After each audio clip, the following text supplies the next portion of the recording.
ଆରେ ସିଏ ଯେତେବେଳେ ଠାକୁରଙ୍କୁ ଦଉନି ନା ତା ଛୁଆ ତାକୁ ଦବନି କାହିଁକି ନା ସେ ଛୁଆକୁ ଦବା ଶିଖେଇନି। ସେ ଠାକୁର କହିଲେ ସେନ୍ସୋରି ନର୍ଭ ମୋଟୋରି ନର୍ଭ ର କୋଅର୍ଡିନେସନ ହେଲେ ମଣିଷ ସକ୍ସେସ ହୁଏ। ଭାବୁଥିବି ଯିବିନି ବା କରିବିନି, କରୁଥିବି ଭାବିବିନି, କେବେ ସକ୍ସେସ ହେବି?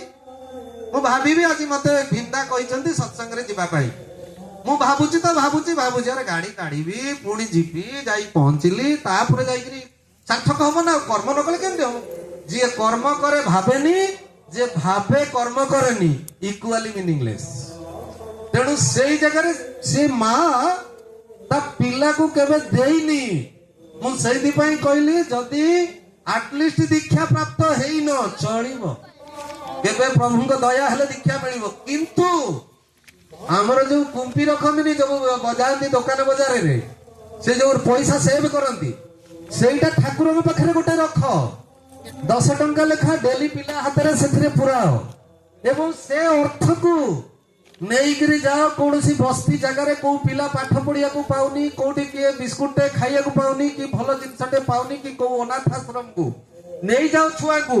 300 ଟଙ୍କାରେ ଜିନିଷ କିଣ, ଖାତା କଲମ ବିସ୍କୁଟ ଯାହା କିଣିବା କଥା, ସେ ଛୁଆ ହାତରେ ଅନ୍ୟ ଛୁଆକୁ ଦାନ ଦିଅ।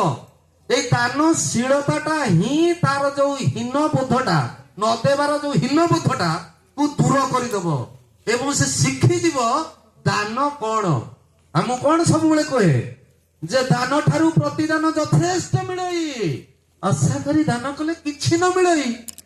ଗୋଟିଏ ଆମ୍ବ ଗଛ କେତେ ଆମ୍ବ ଫଳୁଛି ଆଜ୍ଞା, ତାକୁ ତ ମୁଁ ଗୋଟିଏ ପକେଇଥିଲି ନା, ସିଏ କଣ ଫଳିଲା ବେଳେ କହୁଛି କି ତତେ ଗୋଟିଏ ଦେଇଥିଲୁ ଗୋଟିଏ ଦେବି? ତେଣୁ ପରମ ପୁରୁଷ କହିଲେ ମୁଁ ବ୍ରାହ୍ମଣର ଛୁଆ, ପଇସା ପକେଇ କହୁଛି ଟଙ୍କାଟା ହେଇଗଲେ ଲକ୍ଷ୍ୟ କରି ମୁଁ ତାକୁ ଫେରାଏ। ମୁଁ କାହାର ଧାରୁଆ ହେବିନି କି ହେଇ ନାହିଁ। ତେଣୁ କାହାର ଦୋଷ?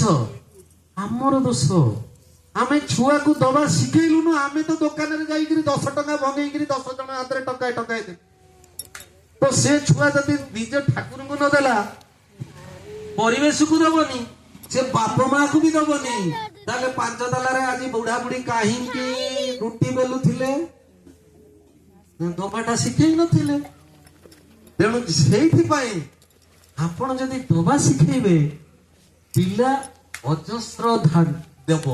ସବୁ ଜାଗାରେ ସେ ଜାଣିଛି ଯେ ମୁଁ ଯାହା ଦେବି ତାର ଲାକ୍ସ ଲାକ୍ସ ଲାକ୍ସ ରିଟର୍ନ ଆସେ। ସିମ୍ପଲ ଦେଖୁନାହାନ୍ତି, ଆପଣ ମାନଙ୍କୁ ଅବିକା ଗାଳି ଦେବି, ତାହେଲେ ମତେ କଣ ମିଳିବ?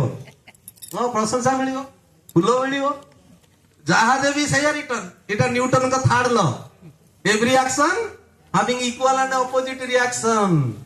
ତାଳି ଦେଲେ ତାଳି, ଗାଳି ଦେଲେ ଗାଳି। ତେଣୁ ଯାହା ଦେବେ ସେଇଆ ହିଁ ରିଟର୍ନ ହବ। ତାଠାରୁ ବଡ ଆକାରରେ ରିଟର୍ନ ହେଇପାରେ। ମୁଁ ଯଦି ଛୋଟିଆଟା ଦେଇଦେବି ଆପଣ ଆହୁରି ବଡ କିରି ଦେବେ, ବଡ ଆକାରରେ ରିଟର୍ନ ମିଳିପାରେ। କିନ୍ତୁ ଆମେ ଭୁଲି ଯାଉଛେ ତ୍ୟାଗ ହିଁ ଭୋଗ। ତେଣୁ ଯୋଉମାନେ ତ୍ୟାଗ କରିବେନି ସେମାନେ ଭୋଗ କରିପାରନ୍ତି ନାହିଁ। ତେଣୁ ପରିବାରକୁ ଆମେ ମାନେ ହିଁ ନଷ୍ଟ କରିଛୁ। ସେଇଥିପାଇଁ ପ୍ରିୟ ପରମ ଆସିଛନ୍ତି। ପାରିବାରିକ ଜୀବନ, ଦାମ୍ପତ୍ୟ ଜୀବନ, ସଂସାର ଜୀବନ, ଗ୍ରାହସ୍ଥ ଜୀବନ, ସବୁ ଯୋଉ ନୀତି କି ଗ୍ରହଣ କର, ଧର୍ମ ନୀତି କି ଅନୁସରଣ କରି ଚାଲେ, ତାହେଲେ ଧର୍ମର ମୃତ ପ୍ରତି ଗଲେ ସିଏ ତାକୁ ଗ୍ରହଣ କରି ସଦ୍ଗୁରୁ ସତ୍ସଙ୍ଗ ସଦା ବନ୍ଦେ ଖୁସି।